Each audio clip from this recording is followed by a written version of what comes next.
Yes, my name is Franklin Masigo Mrata, KCA University, and who are we sitting with today? You're sitting with the acting executive director here at Kituo cha Sheria. Okay, yes, thank you very much for welcoming us. Thank you. Okay, so what is Kituo cha Sheria and what does it do? Okay. Um, like I said, in an acting capacity. I've been here for the past 3 months as an acting executive director. So my term in an acting capacity ends this month, and our former executive director resigned to take up a state appointment, and that is how I came in. So will you be But I've been here for the past 10 years and 15 years within the sector. So I understand very well the organization. I've been working here as the head of the legal aid and education department. So Kituo cha Sheria, going to the question that you asked me, is the oldest non-governmental organization that was established in the year 1973. We've been here for the past 52 years. In fact, 2 years ago, we were celebrating our Golden Jubilee. So we are an organization that has been there and has been assisting the poor and the marginalized. So our work, like I've said, is to assist the poor and the marginalized access justice, and this we do through legal aid, and the legal aid takes the form of legal representation, legal empowerment and advice. We do trainings, we do, we train paralegals, educate them. Then we also have an aspect of research that we also do. Yes. okay? Thank you very much. So will you be fully taking up the executive director position? Um, the board has to do competitive interviews for the position. If you continue praying for me, we hope that I will retain And we will. position in a substantive position. Yes, and we wish you all the best. Thank you very much. Okay, yes, thank you. So, and so I'll follow up to that question. You said that you provide legal aid to the poor and the marginalized. So how exactly do you do this? And do you partner with different lawyers? And do they work pro bono, or do they receive compensation from the NGO? Yeah, so what we do here is that, thank you for the question. I can see you have some background of the work that we do. Yes. So what we do when we offer legal aid, we do this on pro bono basis. We don't charge any fees. So we get a lot of support. We are reliant on donors. So it is actually donors who support our work. We don't rely on government funding. There have been plans for government to take up legal aid, but the structures are not there. We have the law, we have the framework, but it's not fully operational. So that is how organizations like Kituo cha Sheria are now stepping in to do work that ideally I would say government should do. Then regarding the question that you asked, we receive so many clients coming to the office seeking legal aid from across the country. And I think as you were coming in, you are able to see clients seated outside there. Yes, they are waiting to be assisted by lawyers. Those are the internal lawyers. But because of the overwhelming number of clients who come to Kituo cha Sheria, then we have partnerships, and we partner very closely with volunteer advocates.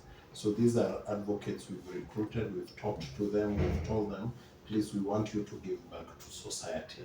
So after that conversation where we go to the different towns, they agree, and from here we have a database of volunteer advocates. They are around 700 from across the country. So apart from the advocates we have inside here, then we're able to refer some of these cases to volunteer advocates from across the country. Um, so be it in Turkana, we have a volunteer advocate there. We can refer a client to Turkana whenever they come here. So we don't charge any fees. Our volunteer advocates also don't charge any fees. We receive so many clients, like I said again. So we always work very closely with universities too. We have partnerships with the Nairobi University. We have partnerships with the Riara University, Jomo Kenyatta University, and other universities where they're able to send their students here, and the students are able to give initial client interviews and advice. Then very finally, um, we work very closely. Okay, not finally. Um, we work very closely with paralegals, um, and paralegals are trained in basic law. So within the communities, that is Kibera, Dandora, within the communities and also in prisons, we have what we call justice centers manned by paralegals. Paralegals have basic knowledge of law, so in case there are cases within the communities and prisons, then the first point of call are the paralegals there. Then last but not least, uh, we also train our clients uh, to represent themselves in court. So what we do is that we prepare a document for you, and then once we prepare a document for you, then we just set up a computer for you because courts are now online, and then you are able to talk in court. That is one way we are doing to manage clients, the many clients that come to the office. Then finally, this is a legal advice center. So when clients come here, we educate them, we advise them, and then we give them directions on what to do. Okay, so you've mentioned about partnering with the government. Is this something that you look forward to doing? Yeah, we are very much open to partnering with the government. We hope that there will be goodwill from government because uh, if we build synergy, then it becomes easier for both the government and ourselves. In fact, if this burden was to be carried by the government, we probably would be doing something else to the communities. Okay, yes, so that's clear to understand. And for the youth volunteers from the various universities, what is it that you believe in teaching them so they may be able to grow the field? So I think for the young lawyers is just a change of attitude. Human rights work, the work that we do, may not be as luxurious as a commercial, practitioner, but also there is a lot of satisfaction in just giving back to the society. Just asking yourself, since you started your career, have you ever thought, what can I do with my career to give back to the society? So we try to train the students to, have, the human rights thinking in them, and also for them to develop the human rights, what I may call um, interest. They just build an interest in human rights because once you come out of school, there is always that feeling that I want to get money. But here we are telling them, no, before you just get that money, there is a society that still needs you. You are born from that society, you have to give it back. Okay. Okay, yes, and I for how long have you been serving as a lawyer, and what is it that made you decide to join the field in charity and Kituo Sheria specifically? Um, to be honest, I never planned to be a human rights lawyer. Yes. So I think it's just the wind that moved me to human rights work. Um, like any other aspiring lawyer, I Yes. wanted to work in these big law firms. I wanted to be, Be rich, things. be Yeah, I famous. wanted to work with HHM. I wanted to work with Safaricom, and such commercial enterprises where I would earn millions of money. That was, as in law school. So an opportunity came at Kenya Human Rights Commission. That is where I did my pupillage. It's internship for you. Yes. And from there, I think the interest was created. And now I think that is where my heart is.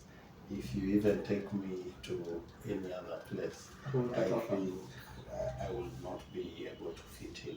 So I've been in this field for the past like 15 years, but being a court representing advocate, I've done that for 10 years. Okay. Yeah. Yeah, that's very nice to hear. And what do you do if someone told you that they would like to work in human rights law or work with Kituo cha Sheria? What would you tell them, and what skill would they need? Okay. For the skill, just before even the skill, we talk about the skill, is first of all interest. They need to understand working in a non-governmental organization is a completely different field. It's a different field, and here you do a lot of fundraising, you do a lot of implementation of projects, and the work we do here is different from what you would do in ordinary practice. Like for example, here you do court representation for the poor and the marginalized, probably, and it's an interesting field. Here, when you are seeing a client, you start with therapy. You start by listening to this person has not had food for a long time, is suffering violations, his house was demolished by the government. So you start by handling such a case from that point. But an ideal lawyer there will start with a client coming there, is able to appreciate the facts of the case, will tell you what the case is all about. Here, it's really a different ballgame. Here, a client doesn't come to you with a definite legal problem. They come with so many issues there. It is for you to be able now to pick the legal issues, the case that they are bringing. But a lot of satisfaction. Here is a place where you hear Kibera, demolitions are likely to take place. You're able to prepare documents for them for free, and you're able to stop that demolition. So you can imagine how much satisfied you come out, after stopping such demolitions. But there are also laws of our work. You are dealing with a community at times violated. I look at students who are killed at Garissa University. These are students I represented in court. If you look at their parents, they come there, it is really sad. They lost their students when they were first year, second year. Some of them come here in crutches, some with bullets lodged in their bodies. So you now just understand how sad our work can be. And you may also even need psychosocial support, because from the stories that you hear are really grim, that you need to just go outside there and have time to, just have some space to rest. Okay, so I believe you said that sometimes you must start with therapy with your clients. Yes. So do you do that right here at Kituo cha Sheria? And if not, is it that you partner with other people, or do you hire people from different fields, not just the legal field, so that they will be able to assist you in your responsibilities? So now we have in-house psychosocial experts who are based at our refugee, okay, we call it forced migration program. So That is expertise from there. But what I meant is that a client comes to you and tells you that, me, I've lost hope, and there is nothing now. I'm thinking if you don't assist me, I will just go and kill those people, I'll kill myself, and things like that. So you start therapy. You start by telling them, don't worry, you're at the right place. We are here for you. We want to assist you. We will make sure your house is not demolished. We will make sure your son is not incarcerated, and such and such, so on and so forth. Okay, and you said that sometimes you might find that the people working here, due to the nature of cases they receive, they themselves need some special attention psychologically. So for you, how do you unwind from that position? Do you have, okay, I'm sure you have other responsibilities and other commitments outside Georgia Sheria. So how is it that you're able to take the burden off? You can take all the negativity off, and so that you may be able to fully and happily live the rest of your life. Yeah, so outside work, I have a social group. I have people I talk to. I play Scrabble a lot. So when I have the time, I'm able to go unwind playing Scrabble. So it's not all work. At times I just get some rest to just unwind and freshen up, so that when I come back to work, I'm able to now attend to the clients. Okay, yes. And in your time working here, what would you say has been a single event or maybe an achievement that has really stuck with you to it? Or something that happened that it has come to define who you are today? What would that event be? I think there are so many events that have taken place. I have filed several cases for, in big cases. I represent the 1998 bomb blast victims. I represent victims of cancer in Marsabit. You think that Marsabit, there was dumping of waste there. The first climate change case, I was involved there. We have a case before the East African Court of Justice. So many successes in single welfare cases. But what has stuck in me, and what I think is a major, what I may say, a major success story for me, the victims of the 2015 Garissa University terrorist attack victims and their parents. I was able to take a case there, represent them, and they were paid compensation. Okay, they have not been paid, but the court declared that they ought to be paid. So we are in the process of pursuing their compensation, and they get paid. I take an example of a lady called Rachel. She underwent so many operations. She was shot so many times by the terrorists. She cannot leave the wheelchair. The father is the one who even changes the diapers. So you can imagine how sad it is. That's very unfortunate. It's really unfortunate. A man changing diapers for a girl who is beyond 15 years. It's just so bad. The mother, after learning that the daughter is in that situation or status, the mother died. So the father has been taking care of her. So myself just saying that we were able to deliver justice for them, I think I cannot say that there is any major success in that. Okay. And now with the current political climate has come with a lot of challenges to the legal sector as well. You find that a lot of people recently need legal help and they cannot acquire it. And you can also find that the cases like the one you've just mentioned, where the court ordered for the victim to receive compensation, yet they have not received said compensation. And there seems to be a lot of disregard to the rule of law in Kenya.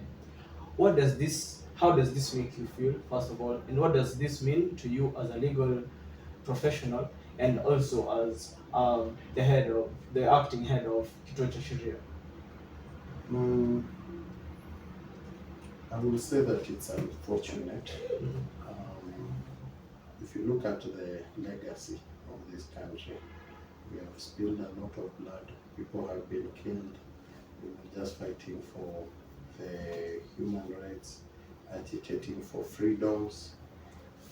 So it is unfortunate that even 20,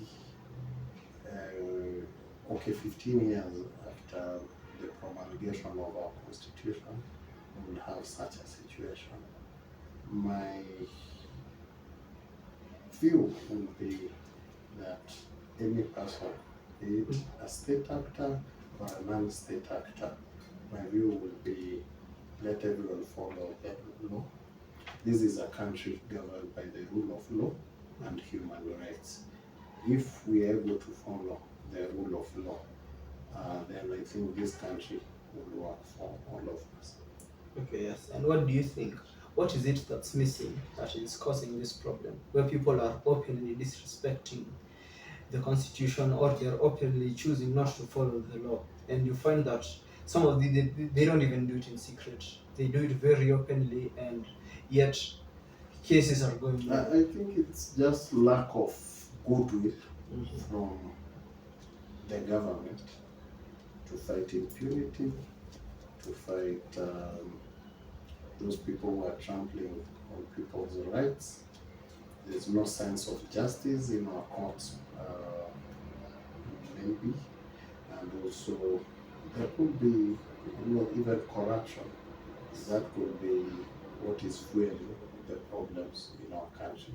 So for me, it is for us as a country to do soul searching and Yes. ask ourselves where we wrong, and can we go back to the aspirations of the founders, of this nation, those who stood by the creed and those who believed in a prosperous country, those who believed in a country governed by human rights, and those who believed in a country governed by the rule of law.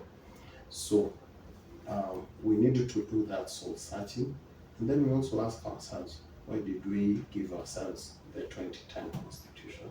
If we gave ourselves so that we protect human rights, we have devolution, then I think it should work. So we need uh, goodwill and political goodwill to drive this change. And this one, I'm not talking about government alone, I'm talking to every single citizen of this country. Okay, yes. And with the current political climate, tensions are very high, and a lot of people are very unhappy. What does this mean to your work as an institution? Um, Does it affect it in any way? yeah, I would say it affects us because um, you see, we work for the poor, we work for the marginalized, and those are our beneficiaries. So if people are unsatisfied, they go outside there to protest and they are killed, then they come to us for legal aid, and that is how our work is affected, because we have to step in and see what we can do to see to it that they also obtain justice and they are able to call the government to account, and to also air their views. Okay, yes. And when seeking justice for these people, what do you think, what in your opinion, what is the greatest hindrance to them finally being able to find that justice? Uh, I think the hindrance, obviously, number one is lack of legal fees. You find that um, they are unable to access, courts because of lack of fees. So that is the number one hindrance. But also there is a lot of intimidation and fear. So they are even unable to come to us. So for you to be able to represent them, you have to do a lot of trust, uh, dealing with their trust. For example, for victims of enforced disappearances, those whose bodies were found at Riviera and abductions, they are not people you just go to their homes and tell them, Kituo cha Sheria, represents such cases. Because number one, they even don't know where their relatives are. So even if you are to call them, they will have those trust problems. And even those who come to our offices, you find that they still have the trust problem. Who are we dealing with? Uh, will we also disappear like our king? So those are some of the barriers to people accessing justice. Okay. Apart from lack of legal knowledge, the illiteracy aspect of it too. Okay, yes. And so do you feel that enough people know about your work and what you stand for as Kituo cha Sheria? Do you feel that there are still so many people that need this help and maybe do not realize that there is someone there to help them? Especially now when a lot of people are losing hope in the government, a lot of people are losing hope in institutions. So, and if your answer is no, how do you think you will be able to reach out to some of these people so that they know, in despite all these challenges, they have somewhere to look towards and receive help? Okay, thank you. Our organization has been here for the past 52 years. Yes. So it is my hope and belief that at least we are known outside there. But for those who may not have had the opportunity to know us, we try to reach out to them, and this we do through our various activities. Like I said, we have legal aid clinics, education forums, we have radio talk shows and TV talk shows. So we try so much to reach out, and I believe our partners out there are also our voices down there. We work with paralegals. I believe our paralegals are at community level. They are also talking about our work. Okay.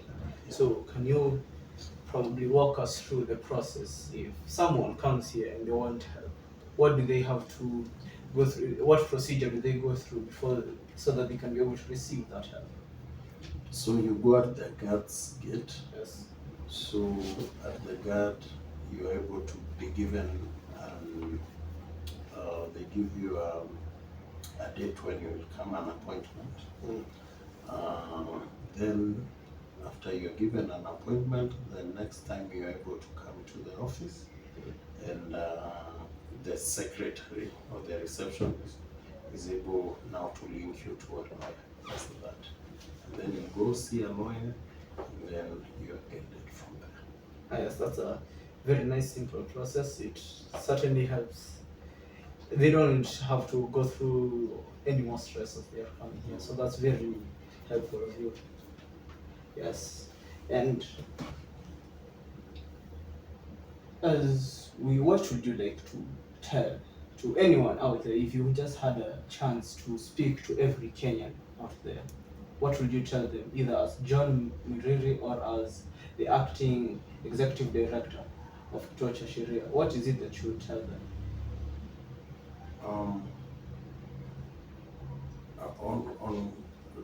specifically around what I can tell them anything. Yeah, anything, whatever, anything, maybe a message of hope, message of something. Just what would you? Yeah, so I would tell them that as a country, I believe we may not be there, but we are seeing improvements. This is not the country we had in the 1980s. There are those problems that we are having as a country, but I believe that if we remain cohesive and unified, we are going to resolve the problems. I will ask our my fellow countrymen that they make use of their ballot. Okay. Because I think our problems start and end from the ballot, the people we choose at the ballot. If we get the right people, we get better services, we have our rights better protected, we are involved in government, in everything that is taking place. We have an accountable government. We have good education for our children. We have food on our tables. We we are able to develop ourselves industrially. We are able to get, great partnerships with other countries. We are able to get tourists in our country. When I was young, tourism was the biggest foreign earner. Now I think we have moved to other things, but we could have also still kept tourism as one of the biggest foreign exchange earner. So those are the things. But when we go to other countries, you see that Kenya, uh, we are way ahead. We just need to adjust a little bit, and we will have a prosperous country. Okay, yes, that's a very, very positive thing to be able to hear. And in is there some is there anyone who maybe you have had interest in working with towards either maybe legally or through towards achieving human I work rights? very closely with I have now so many mentors. Even me, I have an executive director who was here, was my mentor. I had our board member who was a mentor for me. But I also enjoy working very closely with Dr. John Hamino, who is a senior counsel. So I'm able to work very closely with him. He's very passionate about representation of poor and marginalized people and human rights. And with time, I've also gained a lot of interest from having interacted with him. Okay, yes, and I think this might be my final question. What's next for you as a person, maybe in your career, and what is next for the institution Kituo cha Sheria? I will start with the institution Okay. because I work for this institution. I'm looking forward to the institution growing and having very strong programs where poor and marginalized clients are able to be assisted. I'm looking to greater mentorship and cohesiveness among staff members here at Kituo. This is the environment they work in, and as the executive director, I will look to seeing them also developing in their careers professionally and also personally. What next for me? It all depends with the decision of the board. If the board makes me the executive director, then I continue with the work that I've been doing. If at all they consider somebody else, I'll still be here in Kituo. I was a coordinator in the legal lead department. I will go back there with now more knowledge of what leadership at this level also means. And the lessons I've learned is that I need to support the executive director because the executive director is also as strong as the managers that he or she keeps.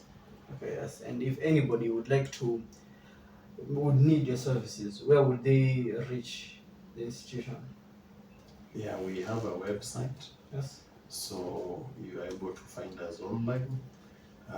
We are located here at Kilimani at the junction of Oledume and Agwitskothek Road. Yes. We have phone contacts. You can reach us through our phone contacts. On email too, you can reach us out there. And also, like I said, we have so many lawyers, volunteer advocates. Go to a lawyer anywhere, ask them about Kituo cha Sheria, and they will direct you here. So it's not hard for you to be able to reach us. Okay, yes. Yes, I think that's enough for us. Thank you very much for your time and also for the service you've been doing to everyone individually and also as a country. Yes, we really appreciate it. Thank you very much for having me. I think it was also insightful for me. Yes. I think some of these questions that you've asked me um, needed me to do some self-reflection.